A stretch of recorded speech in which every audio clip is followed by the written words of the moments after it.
Pertama kaitan gaji dulu ya, saya jelasin gaji ya. Siapa? Nah ini kaitan yang pembuat laporan nih, PD. Dia masuk 1 November. Tanggal keluar 10 Februari.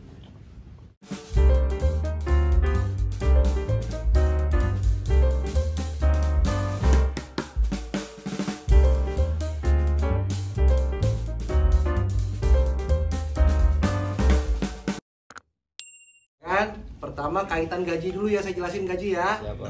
Nah ini kaitan yang pembuat laporan nih, PD. Dia masuk 1 November.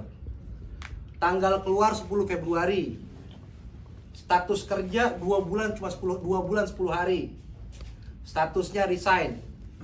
Bukti chat bahwa pihak manajemen sudah memberikan informasi tanggal penggajian pada tim leader. Semua sudah saya tampilkan di sini. Kaitan promotion dapat gaji, ini bukti chatnya, ini bukti transfernya, ini bukti transfernya, bonus luar negerinya juga untuk tim di Indonesia, transfernya pada tanggal 9 Desember. Notnya, dengan adanya bukti di atas maka dapat disimpulkan bahwa semua hak gaji saudari P sudah lunas sejak bulan Maret. Jadi kaitan P Maret sudah selesai, ya.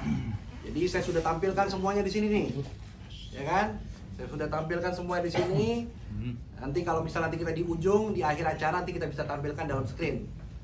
Jadi yang saya sampaikan dalam press release yang terakhir, semua ada buktinya, semua ada dasarnya.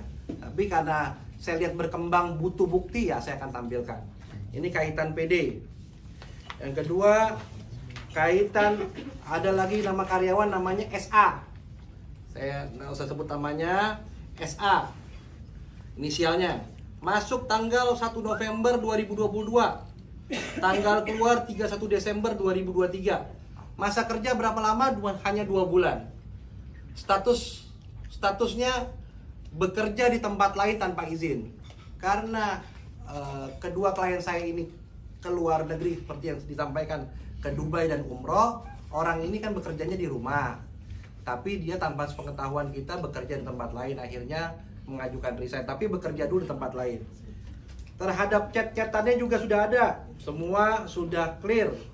Artinya apa? Semua chatting-chattingannya menyatakan tidak ada masalah apa-apa. Semua bukti transfernya sudah kita lampirkan semua di sini, ya. Dengan adanya bukti di atas, maka dapat disimpulkan bahwa semua hak gajinya S sudah dilunasi sejak bulan Januari. Oke, lanjut lagi ke AZ.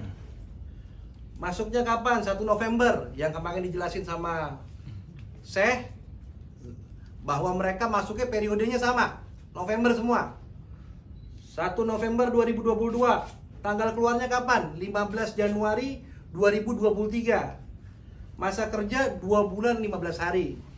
Sama juga chattingannya dengan pihak manajemen, bukti transfernya ada semua. Kaitan gaji beres. Oke. Saya buka lagi yang halaman berikutnya, kaitan dengan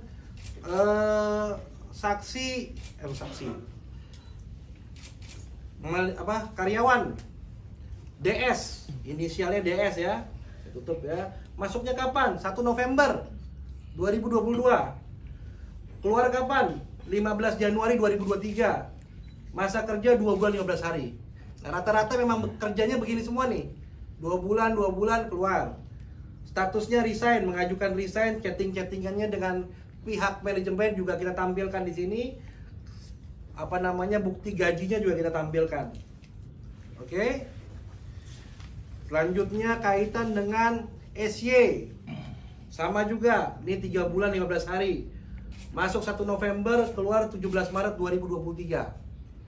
Semua kita tampilkan mengenai gaji-gajinya. Oke. Nanti ini kalau mau diminta juga boleh. Ya, nanti kalau ini diminta saya akan bagikan. Adapun dia juga, SY ini adalah orang yang diajak juga ke Dubai dan pergi juga umroh. Ya kan? Ada lagi nih, AM. Nah, ini AM 1 November masuknya. Masa kerjanya 3 bulan 15 hari. Setelah itu pergi meninggalkan, kabur. Begitu aja. Tapi kita sudah beresin semua mengenai gajinya. Berhenti tanpa izin dan pada bulan Juni malah menuntut hak gaji yang mana sebenarnya hak gajinya tidak bisa dicairkan karena berhenti dengan cara tidak baik-baik. Ya, jadi pergi meninggalkan perusahaan tanpa izin, tanpa mengajukan resign segala macam. Seperti itu. Dan terhadap hal itu juga kita udah beresin juga. Terkait tanggal 17 Juni. Dengan adanya bukti di atas, maka dapat disimpulkan bahwa semua gaji saudara SAM sudah beres. Ada lagi yang bernama saudara M. Ini juga nih. Masuknya 1 November. Keluarnya tanggal 13 Januari. Masa kerja 2 bulan 13 hari. Cuma 2 bulan. Statusnya apa? Diberhentikan. Nanti kata sih bisa menjelaskan mengenai kenapa diberhentikan. Siapa-siapa aja yang diberhentikan. Chatting-chattingannya juga sudah ada semua terkait pemberhentiannya. Bukti gaji juga sudah kita lampirkan semua. Bahwa masalah gaji udah clear. Ya. Nah, terkait gaji, kami menganggap semua bukti-bukti sudah bisa kami jelaskan kepada tim-tim media semua agar bisa meluruskan. Jadi terkait masalah gaji sudah saya anggap masalah ini sudah selesai. Ya. Dan kalau memang ada orang-orang yang merasa belum selesai, ya pasti dia akan menuntut. Ya kan? Bisa berwajib atau kepada instansi yang berwenang. Selanjutnya kaitan dengan laporan polisi yang yang saat ini dibuat laporan oleh saudari P, yang mana laporan tersebut juga statusnya terlapornya juga dalam lidik, tidak menyebutkan siapa namanya, tapi seolah-olah digiring bahwa klien saya yang melakukan pengancaman, seolah-olah melakukan kejahatan besar luar biasa, padahal mereka juga tidak bisa menyebutkan siapa nama terlapornya. Ya. Jadi Putri itu kita ada chattingan pada tanggal 17 Juni karyawan bernama Opet yang mewakili Katasi datang ke kediaman Putri jam 19, jam 7, namun Putri tidak di tempat. Bertemu dengan tantenya Putri, mengatakan bahwa Putri masih bekerja. Tantenya juga menyarankan untuk datang pada jam 11 malam. Ini ada chatting, ada ngobrol dengan tantenya. Nanti tantenya pun bisa dimintai keterangan. Pada tanggal 18 Juni, Pak Daeng juga datang lagi dan datang ke sana pada pukul 14.40. Namun tidak ada orang di rumah Putri. Mereka juga menanyakan pada tetangga. Oke, datang dengan yang kemarin itu yang kemarin diperlihatkan sama saya. Nah, ini semua bahwa kita sudah meminta izin secara baik-baik kepada Putri. Namun pihak kami malah diblokir.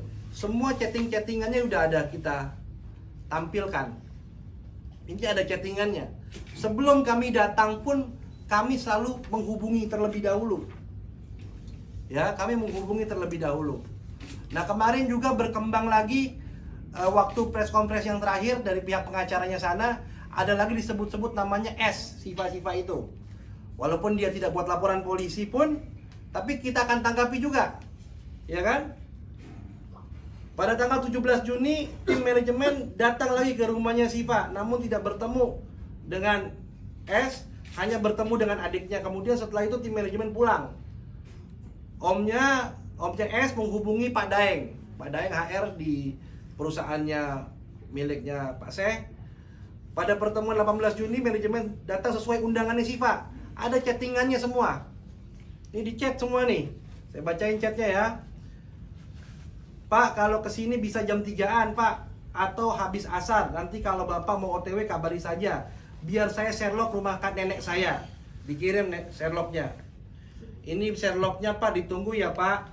Om saya di atas jam itu yang udah kita tentukan nggak mau terima tamu, cenah.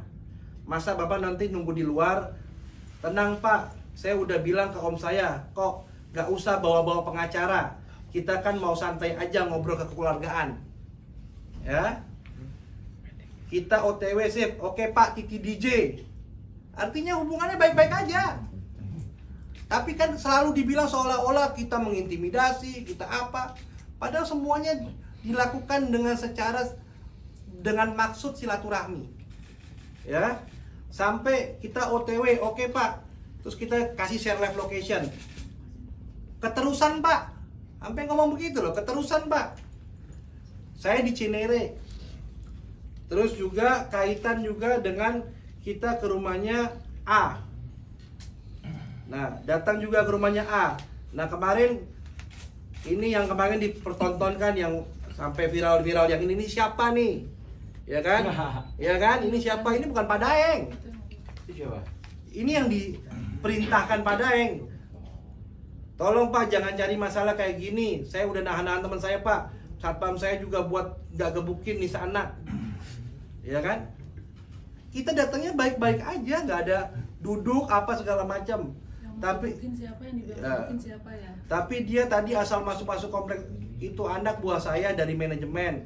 Kamu kan katanya manajemen ada hutang. Nah ini saya mau nemuin, mau bayar kalau memang itu benar. Ini WA-nya semua tuh ada semua. Jadi kalau memang kita memang ada kekurangan bayar, dianggap kekurangan bayar. Berapa sih kekurangan bayarnya? Tapi efeknya apa? Efeknya nama baik klien saya kan rusak. Tapi kan itu kayaknya yang dicari-cari.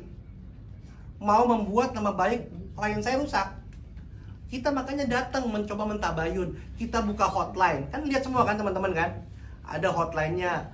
Pak Syekh kata sih minta maaf, dibukakan hotline. Kenapa saya hadir di sini? Ditunjuknya saya sebagai pengacara karena ada laporan polisi.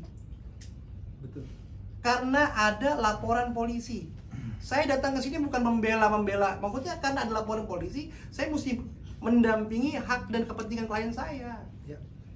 Nah itu, ini jadi semua permasalahan ini saya anggap kaitan dengan intimidasi, kaitan dengan masalah gaji, terus makanan bekas. Ini kan ingin seolah-olah memframing seolah-olah, mohon maaf ya, ini kan saya juga tidak mau juga dianggap bahwa klien saya ini menindas orang yang lagi bekerja, menindas posisinya orang yang tidak punya, seolah-olah prince, queen, ya kan? Seolah-olah menganiaya, Siapa tahu beneran jadi queen ya. menganiaya orang yang tidak mampu, ya kan? Ini jangan dong framing seperti ini, jangan. Kita nih semua juga datang ke sini juga maunya niatnya juga menjelaskan semuanya dengan baik. Tapi kan tadi saya bilang di awal, ketika mereka mendalilkan, ya mereka harus buktiin. Tapi saya lihat malah ketika saya nggak memberikan bukti, malah mereka gulung-gulung terus saya juga. Nah, saya kira penjelasan saya mengenai awalan ini cukup. Mungkin dari Tasy. Boleh Tasy.